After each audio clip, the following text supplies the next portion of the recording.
Si estás viendo esto, es porque esta historia tenía que llegar a vos. A veces, Dios usa los actos más simples para escribir sus milagros más grandes.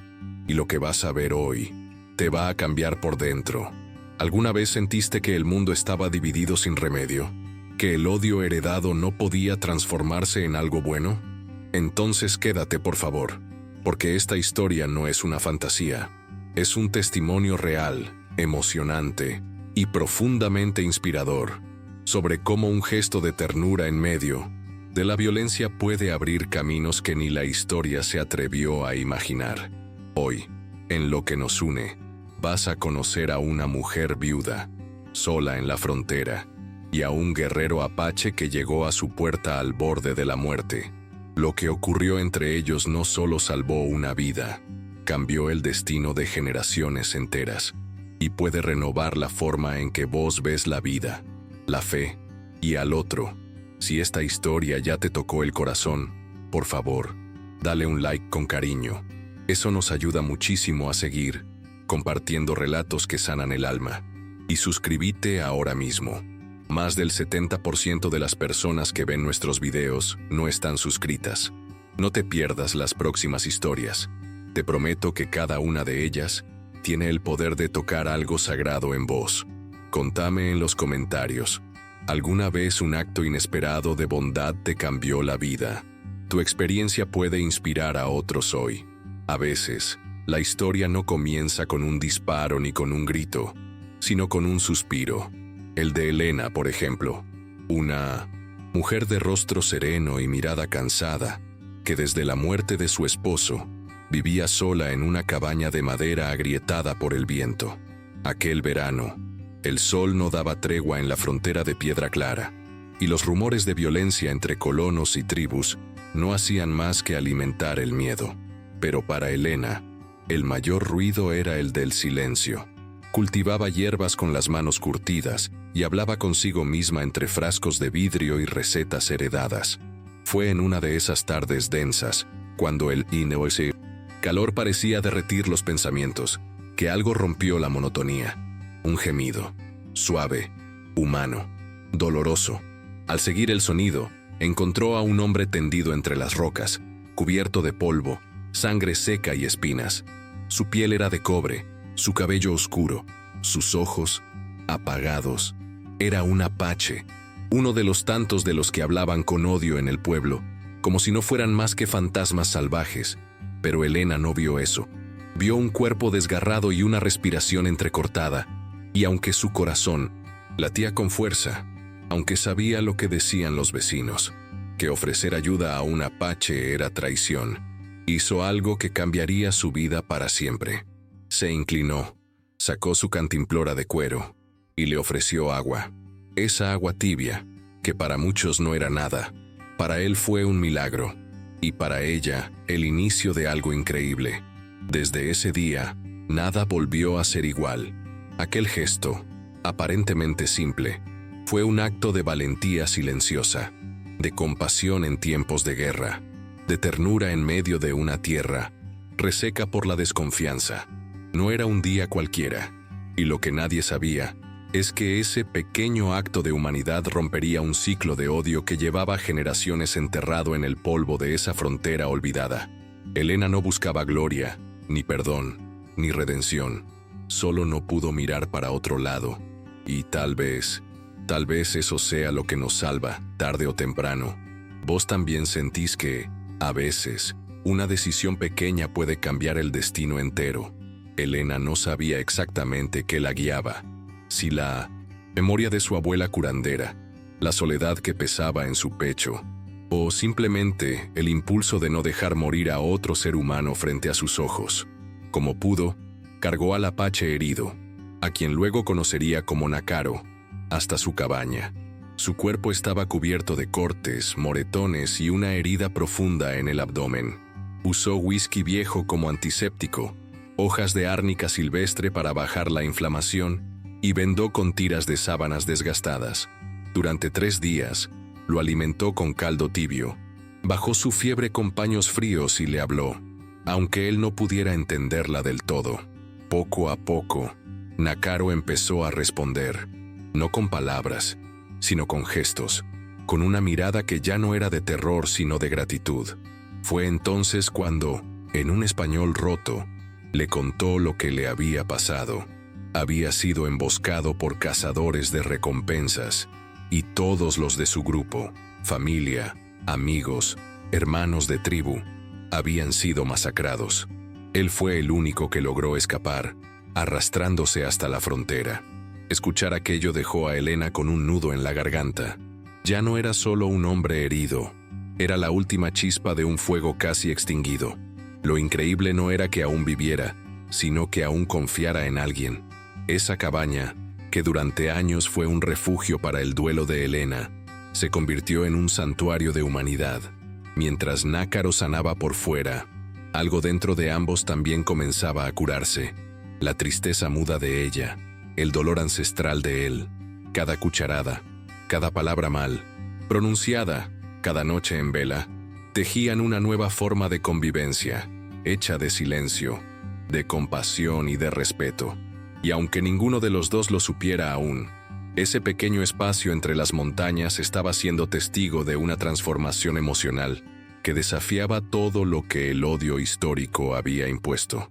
A veces, las curaciones más profundas no dejan cicatriz visible.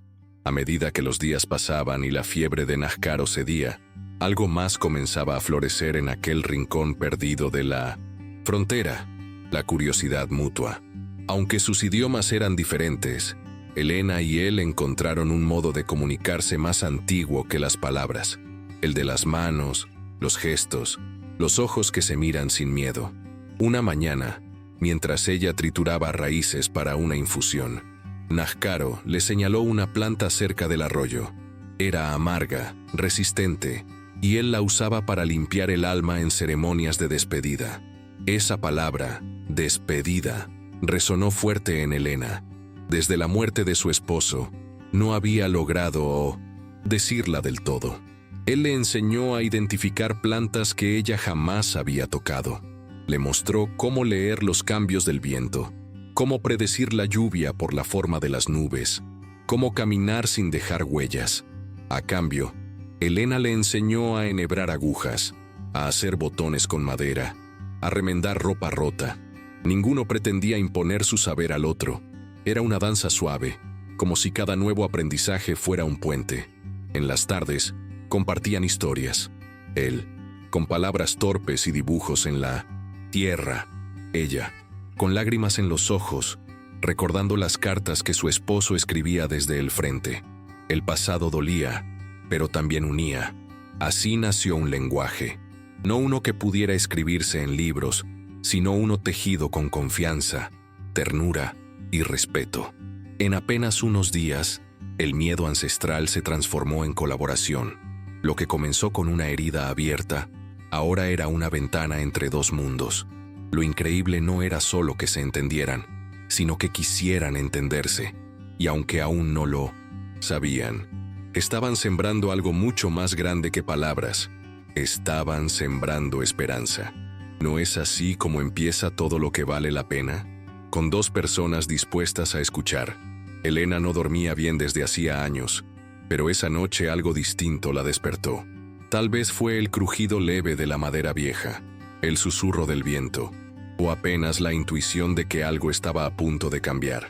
Se levantó, se cubrió con su chal de lana y miró por la pequeña ventana junto al fogón. Lo que vio le heló la sangre. Decenas de figuras en silencio, montadas sobre caballos, rodeaban su rancho bajo la luz azulada de la luna. Eran apaches, guerreros, con las lanzas erguidas y rostros impasibles. Por un segundo, su corazón se detuvo. Pensó en correr, en esconderse, en rezar, pero solo cerró los ojos y esperó. Lo que ocurrió después fue tan inesperado como inolvidable. De entre los hombres surgió Nácaro. Caminaba con paso firme, sin armas, con los ojos clavados en ella. Al ver el colgante que colgaba de su cuello, el mismo que él le había dejado al partir, alzó una mano. Detrás de él, un anciano bajó de su caballo. Era el jefe, y al ver ese colgante hecho de hueso y piedras, su expresión cambió. Ese colgante no era un simple adorno.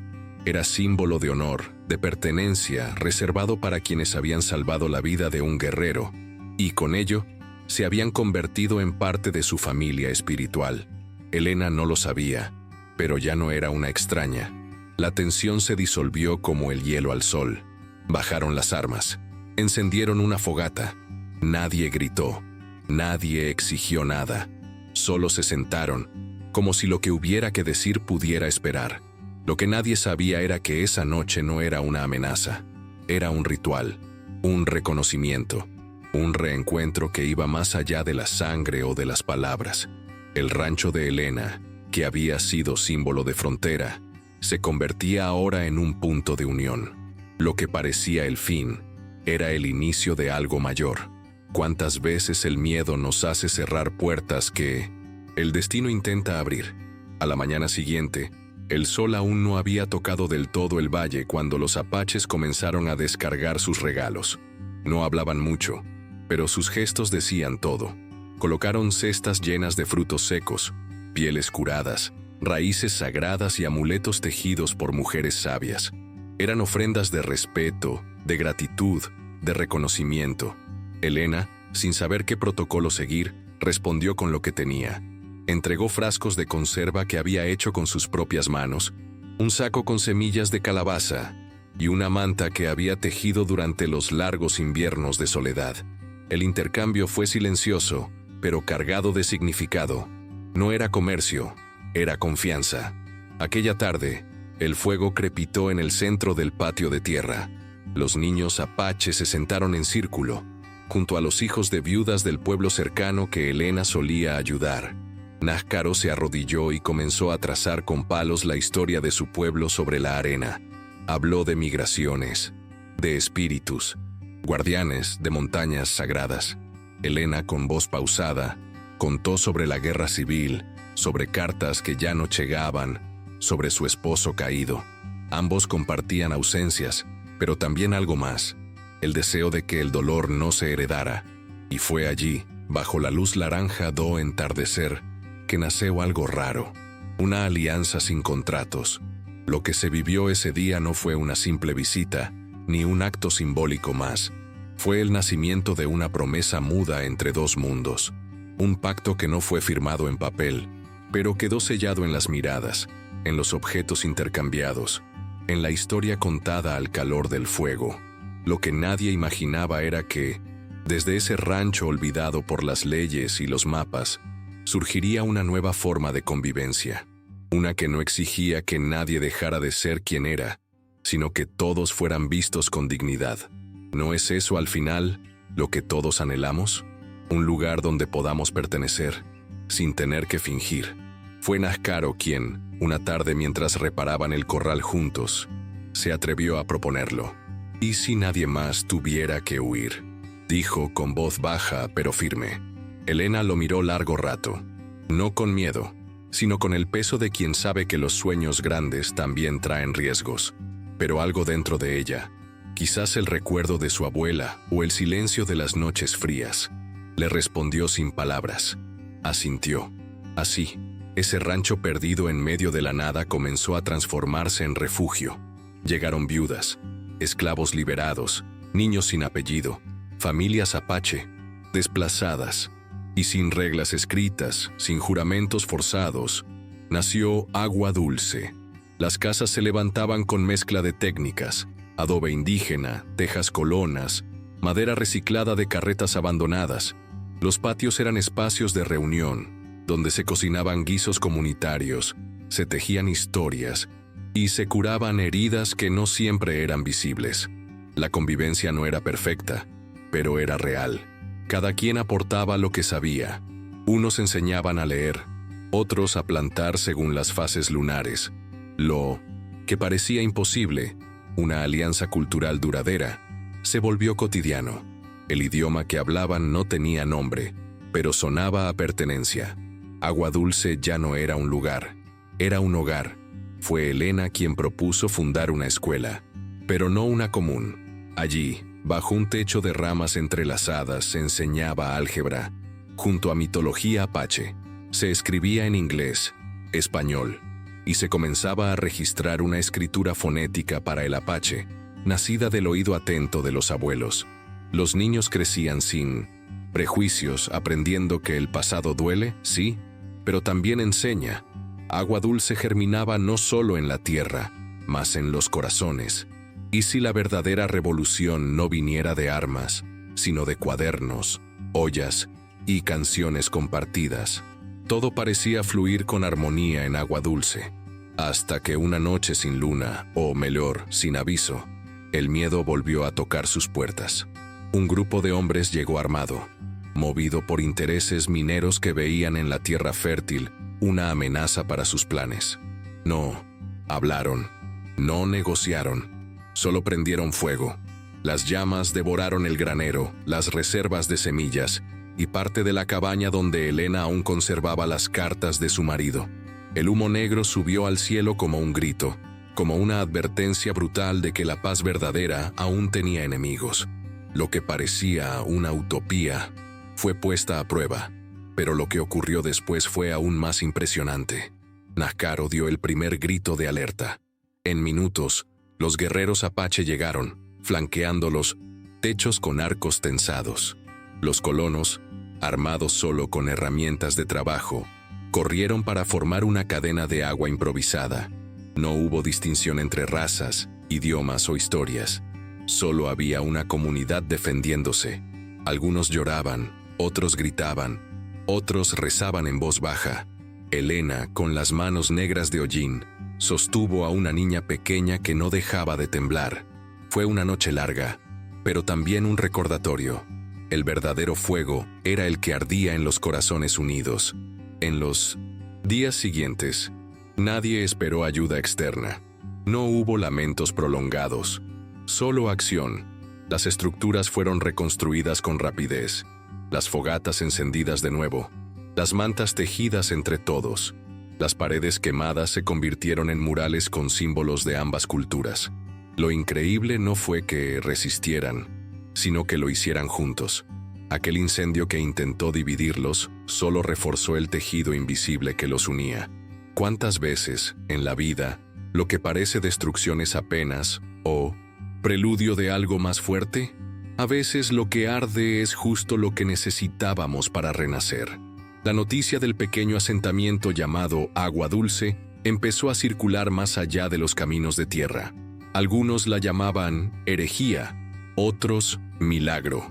Pero nadie podía ignorar lo que allí estaba ocurriendo. Un experimento humano que desafiaba siglos de odio y separación. Fue entonces cuando el gobernador territorial, presionado por voces de ambos lados, decidió enviar un representante. Un hombre, elegante, con botas limpias y cuaderno de cuero. Llegó sin avisar una mañana clara. Caminó entre los huertos, entró a la escuela, escuchó una canción en apache y otra en español. Y por primera vez, no tomó notas. Simplemente observó. Elena lo recibió con las manos enharinadas en medio de la cocina comunal. Nazcaro lo saludó sin reverencias, pero con dignidad. Lo guiaron por el rancho reconstruido. Le mostraron los dibujos de los niños, las reglas colgadas en la pared, simples, justas, escritas, en 3 idiomas. Lo que más sorprendió al funcionario no fue la infraestructura, ni la mezcla de culturas. Fue el ambiente. No había resentimiento, ni miedo, ni sumisión. Solo cooperación. Aquel lugar, nacido de una decisión solitaria y valiente, había florecido como símbolo de coexistencia pacífica. Y ante lo evidente, no hubo argumentos posibles. Días después, llegó el anuncio oficial. Agua Dulce sería reconocido como territorio neutral de convivencia, bajo protección del gobierno, pero con autonomía en sus reglas internas. El acuerdo fue firmado en una ceremonia sencilla, con pan de maíz, cuencos de barro y un discurso pronunciado en 3 lenguas. Las lágrimas de Elena no eran de emoción política, sino de alivio histórico. Lo que comenzó como un gesto individual, ofrecer agua a un enemigo, ahora era una política de justicia restaurativa. Y si el verdadero cambio siempre empieza por algo pequeño que el mundo entero decide no ignorar. Lo más increíble de Agua Dulce no estaba en sus casas híbridas, ni en sus reglas compartidas, sino en los ojos de sus niños. Ninguno sabía lo que era mirar con desprecio. Jugaban sin importar si sus nombres venían del español, del inglés o de la lengua apache. Aprendían desde temprano a nombrar el mundo con palabras distintas, pero con la misma intención: entender, cuidar, compartir. Elena, que había perdido tanto en su pasado, se dedicó con ternura a plantar en esas mentes una semilla nueva, la de la dignidad sin fronteras. Fue ella quien impulsó la idea de crear una escritura fonética para el apache, para que no se perdiera ni una historia más. La escuela era un lugar vivo. Las paredes tenían dibujos de bisontes y números romanos. Los libros compartían leyendas indígenas junto a fórmulas de álgebra. Se enseñaba a leer el cielo y también los libros. Los niños cantaban canciones en 3 idiomas y no había traductores, había voluntad.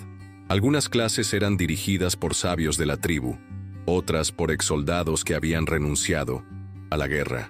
En ese cruce de saberes los pequeños aprendían que el conocimiento no tenía dueño. Lo más valioso no era lo que memorizaban, sino lo que sentían, y eso no cabía en ningún cuaderno.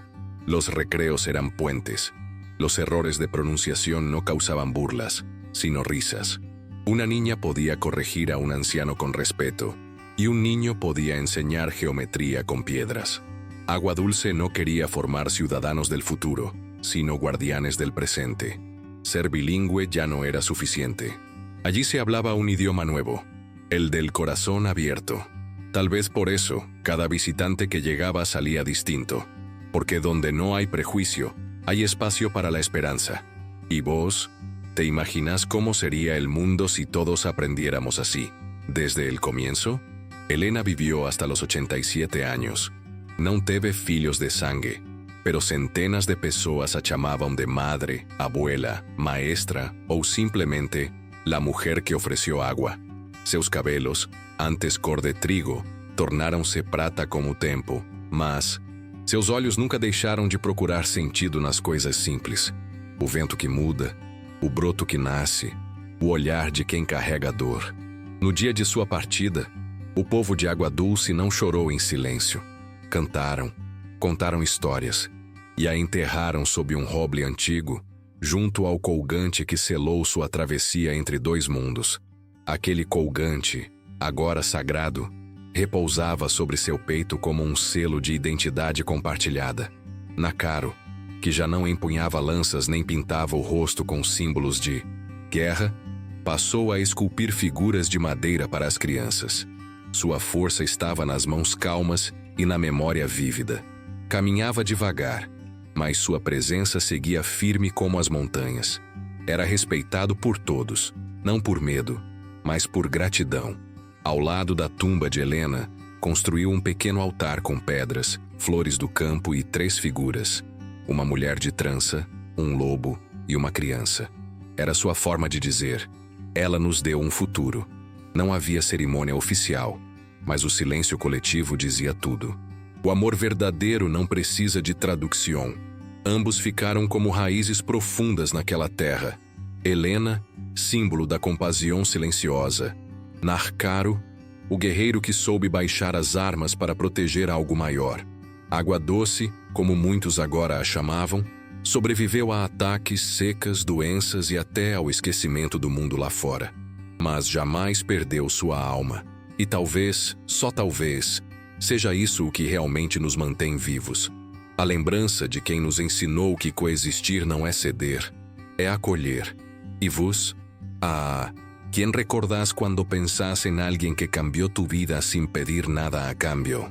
Cada año, en el mismo día en que Elena ofreció agua por primera vez, las familias de Agua Dulce se reúnen alrededor del roble donde ella descansa. No es una fecha oficial, pero nadie la olvida. Traen pan recién horneado, dibujos hechos por los niños, collares de semillas e historias nuevas para contar. Algunos vienen desde lejos, con sus hijos y nietos, para enseñarles que ese lugar no nació de la política, sino de un acto de compasión inesperado. Lo que para el mundo fue un gesto mínimo, Allí se transformó en leyenda, una historia real emocionante que aún atraviesa generaciones con la misma fuerza del primer día. Hoy, más de 100 familias habitan esse território. Vivem entre huertos comunitários, talleres de cerâmica e escolas onde se ensina com o coração. A escola cresceu, ganhou novos livros, mas manteve as mesmas raízes. Ensinar sem excluir. Ali, se fala sobre justiça histórica, identidade, compartilhada e reconciliação com a terra. As crianças sabem de cor o nome de Helena, e não porque ela está num quadro, mas porque sua história é contada antes das aulas começarem, porque ela vive em cada gesto de respeito, em cada mão estendida, em cada palavra dita sem julgamento. Su legado no es mito, es semilla. Lo que comenzó con un gesto silencioso ahora es símbolo, un testimonio viviente de que ni la traición, ni el dolor, ni los siglos de guerra son más fuertes que el deseo sincero de coexistir. Agua Dulce no está en los libros de historia, pero quizás debería, porque allí se escribió una verdad que muchos aún temen decir, que la paz es posible cuando se honra la humanidad del otro. ¿Y vos, qué legado estás dejando sin darte cuenta? Tal vez como Helena, un día cualquiera, un gesto tuyo cambie para siempre el destino de alguien. Gracias por quedarte hasta el final. Si esta historia tocó algo dentro de vos, no te la guardes, compartila, porque cuando una historia verdadera nos transforma, también puede sanar a alguien más. Contame en los comentarios, ¿qué parte de este relato se quedó con vos? ¿Te hizo pensar en tu historia, en tus raíces, en alguien que alguna vez confiaste? Tu voz también importa aquí. Suscríbete al canal y activa la campanita para no perder los próximos relatos que ya estamos preparando con el corazón. Y si sentís que esta historia merecía ser contada, deja tu like. Eso nos ayuda a seguir compartiendo verdades que inspiran y conmueven. Y ahora te invito a mirar el próximo video que aparece en pantalla. Te aseguro, también va a hablarle a tu alma. Nos vemos ahí, con todo el cariño de siempre. Gracias por ser parte de lo que nos une.